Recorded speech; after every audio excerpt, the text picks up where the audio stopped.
When my wife and I got married, she was already a successful businesswoman who ran a company with her father.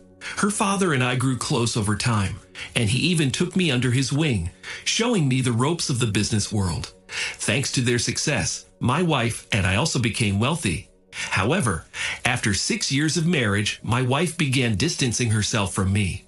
As part of her job, she would visit clients to deliver products and discuss upgrades, and her charm and good looks certainly helped with business. My wife took her commitment to her job a bit too far when she began acting distant and overly enthusiastic about visiting a particular client. Concerned about her behavior, I confided in her father and shared my worries with him. To my surprise, he suggested that I follow her discreetly to the client's house. Although his suggestion seemed underhanded, I decided to take his advice. Little did I know that this decision would lead to the worst day of my life.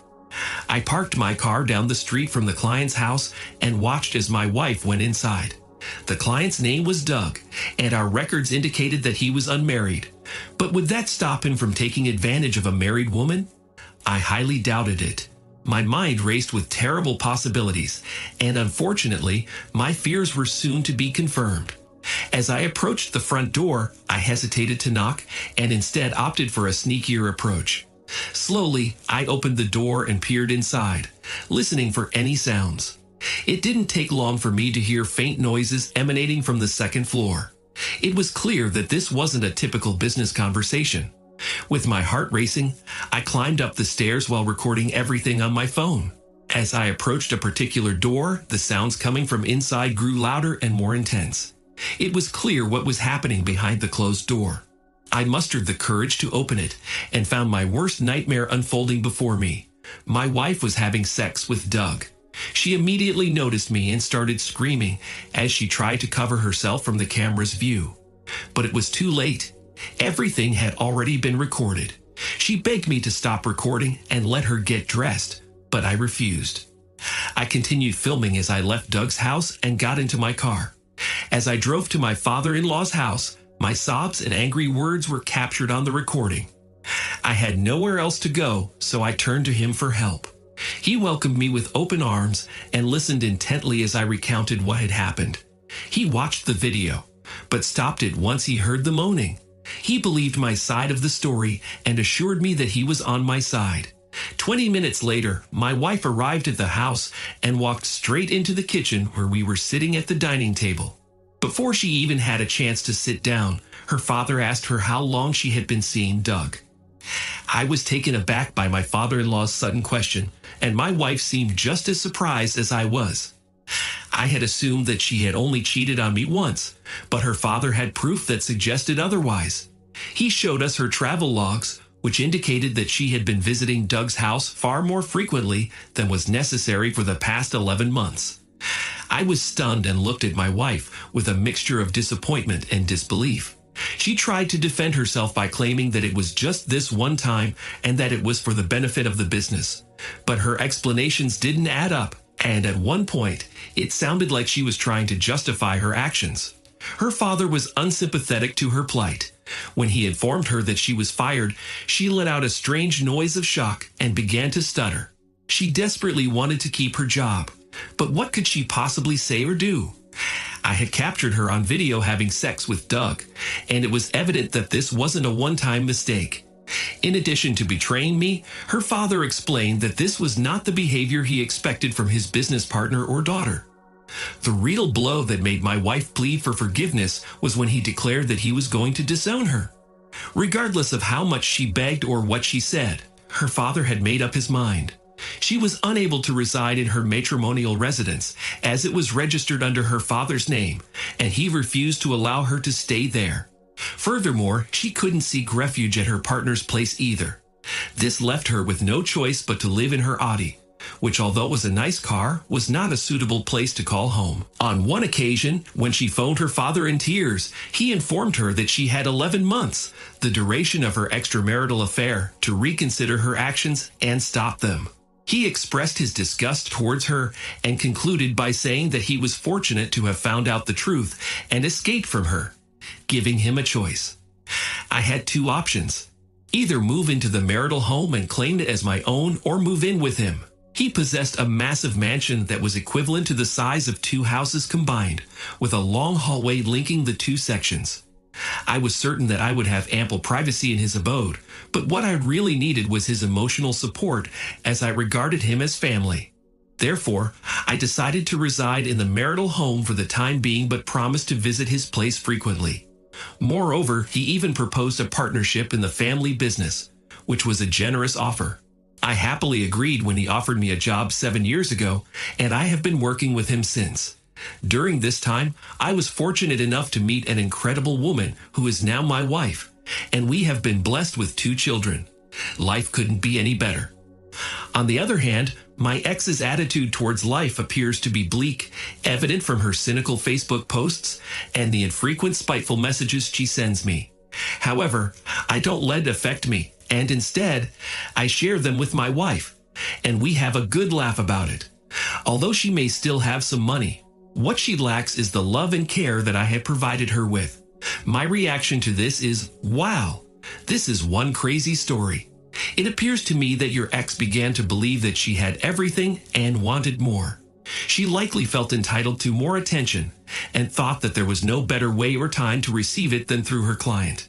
However, this turned out to be a foolish and self-centered decision that ultimately cost her the most valuable relationships in her life and her career. I noticed the change in her behavior immediately and sought advice from my father-in-law. In my opinion, he displayed a great deal of wisdom throughout this stressful ordeal, while his ex was left with nothing and no one to care for her. This serves as a valuable lesson to keep one's ego in check and never assume that deceitful tactics are a good idea. It's heartening to hear that he has started a new family and formed a close bond with his adoptive father. Thank you for sharing your experience and the positive outcome. I wish you all the best in life. Moving on to the second story for today, my wife, 35, and I, 38, have 2 sons. At the story 2 time this story begins, Eddie is already 11 years old, and his younger brother Teddy is 7. On an apparently ordinary morning, my wife hurried off to work early while I prepared breakfast for our boys. We had a delightful and lighthearted conversation, as we typically do before school. The car ride to school was a bit quiet, and it appeared that Eddie had something on his mind. Despite my attempts to inquire, he insisted that everything was fine. After work, I picked them up from school at my wife's request. Later that day, my wife sent me a text message informing me that she had to stay late at work for a meeting. Although I disliked it when this occurred, I had grown accustomed to it over the past decade. Upon arriving home, I began cooking dinner for my sons while they sat at the table doing their homework. Eddie still appeared preoccupied, but he diligently completed his assignments and inquired about them. We enjoyed a family dinner together, during which they shared stories about their day at school. On that particular evening, everything appeared to be ordinary, but little did I know that it was to be the last time we would have a heart-to-heart conversation and dinner together before receiving life-altering news. As we were finishing up our meal, Eddie's voice trembled as he confessed that he had something important to disclose. Teddy, looking uneasy, questioned whether it was a good idea for Eddie to reveal it. I assured them both that they could tell me anything. Then, Eddie revealed that Mommy had informed them that I was not their biological father, and that several times each month she would take them to visit their real dad. I was shocked beyond words. I inquired about the identity of their biological father, hoping that I knew him. To my surprise, my nephew Kevin was the answer. I was stunned, unable to move or react for a brief moment. My sons sensed my distress and asked me if I was upset or angry, and what I intended to do. As soon as I regained my composure, I reassured them of my love and affirmed that I would always consider myself their father. They were content with my response and joined me in clearing the table after dinner. While they went to play, I pondered my next move. The fact that my own brother had fathered my children was difficult to accept, and I had no way to validate the truth. I instructed the boys to wait until a specific date to disclose to their mother that they had informed me that I was not their biological father. They agreed, but soon forgot about it. I lounged on the couch while watching the boys play, waiting for my wife to return home. Upon her arrival, I feigned illness and promptly retired to bed. While pretending to be asleep, I waited for my wife to put the boys to bed before attempting to access her phone. Though I was anxious about checking her phone for the first time, I forged ahead, constantly worried that she would awaken. While perusing my wife's phone, I discovered a discreet messaging application cleverly hidden within a folder named Utilities. It appeared as though she was attempting to conceal its presence from others. As I sifted through her messages, I stumbled upon a conversation between her and Kevin that read like a typical exchange between romantic partners discussing their day, arranging future meetings, and sharing updates about the boys. However, intermixed within these innocuous messages were more unsettling ones that contained declarations of love, references to Kevin as her husband, and affirmations that the children were fortunate to have him as their real father. She even mentioned her intentions to marry him when the timing was right. As I continued to read the messages, I was confronted with explicit sexual content between my wife and brother. I was stunned to discover that whenever they wanted to engage in sexual activity, my wife would deceive me by claiming that she had to work late. The evidence I had been seeking was right in front of me on her phone. I felt like a fool for believing in the perfect and honorable facade that my wife and family had presented. I swiftly took screenshots of their conversation and forwarded them to myself. Revenge was the only recourse, and it had to be satisfyingly sweet. The following day, I hired a private investigator and a lawyer to ensure that I had undeniable proof to back my claims. Upon consulting with my lawyer, I discovered that I had the legal right to claim alimony from my former spouse, retain ownership of our home, and sue my brother for engaging in an affair with my wife and causing our marriage to dissolve. In a swift manner, a DNA test was conducted on my sons, revealing that their genetic makeup was not a complete match to mine. Instead, it was more likely that my brother's DNA would produce a more accurate match. Over the next month, I had a private investigator tail my wife, which made it difficult for me to feign normalcy. I continued to conceal my knowledge of the secret revealed by my son. At the end of the investigation, the private investigator provided me with a collection of evidence, which included 42 photographs of my wife, children, and brother. The photographs taken by the private investigator depicted my wife, children, and brother interacting as a family at various locations, including the park, his house, and restaurants. Witnessing these images was a heart-wrenching experience, and it was disturbing to see them all behaving as if everything was normal. Additionally, there were pictures of my wife and brother taken through his bedroom window, which indicated the degree of intimacy between them. The private investigator had clearly gone to great lengths to obtain such explicit evidence, even climbing a tree to take the photographs. Having obtained all the evidence required, it was time for my son to reveal to his mother and Uncle Kevin that I was now aware of their relationship. I reminded him to do so during their next visit. 4 days later, my wife took the children under the guise of visiting her mother. I always had a strong dislike for my mother-in-law, but the feeling was mutual as she never seemed to like me either. I doubt she would ever come to terms with the fact that her daughter had children with her husband's brother and passed them off as his own. The trio left and returned within 30 minutes, probably after being tipped off by Eddie about me knowing the truth. But it was too late. I had already changed the locks and left a note on the door informing them that it was time for them to move in with Kevin. Divorce papers and court summons will be delivered to Kevin's address for both my wife and me. My spouse knocked on the door and wept, which troubled me deeply. She had preferred my brother over me, engaging in a long-term clandestine affair with him and bearing his children. She had even instructed our sons to keep it a secret from me, despite her prolonged weeping by the front door. I had no interest in confronting her at that moment. Finally, Kevin arrived to take them all away. They resided with him during the divorce proceedings and court hearings. I retained possession of my house and made alimony payments to my wife.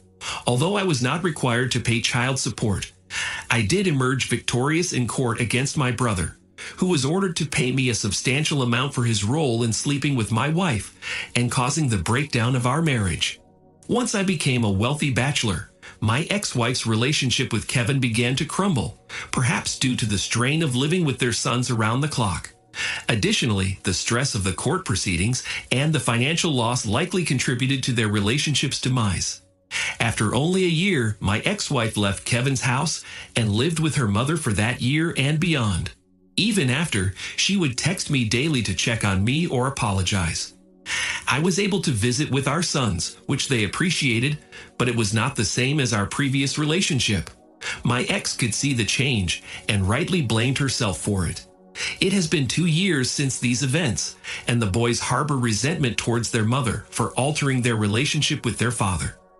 Despite her overwhelming guilt, my ex-wife has no choice but to continue raising our children at her mother's house and has yet to re-enter the dating scene. My brother and I no longer speak, but my father has informed me that he regrets his actions. On a more positive note, I have started dating a wonderful woman whom I have a strong connection with. She has 1 daughter and hopes to have more children in the future. She is caring, kind, and honest. Even if we do not end up getting married, I am hopeful for a bright future. Thank you for your sympathy regarding my wife's actions. It is not common occurrence, but my wife made a deliberate decision to have children with my brother behind my back early in our marriage. I am fortunate to have my father to confide in, but I also made wise decisions on my own by taking the time to consider my options carefully. The steps I took allowed me to end the relationship as cleanly as possible. I am grateful that my wife did not attempt to frame me for anything or conspire to harm me, as such situations unfortunately do occur.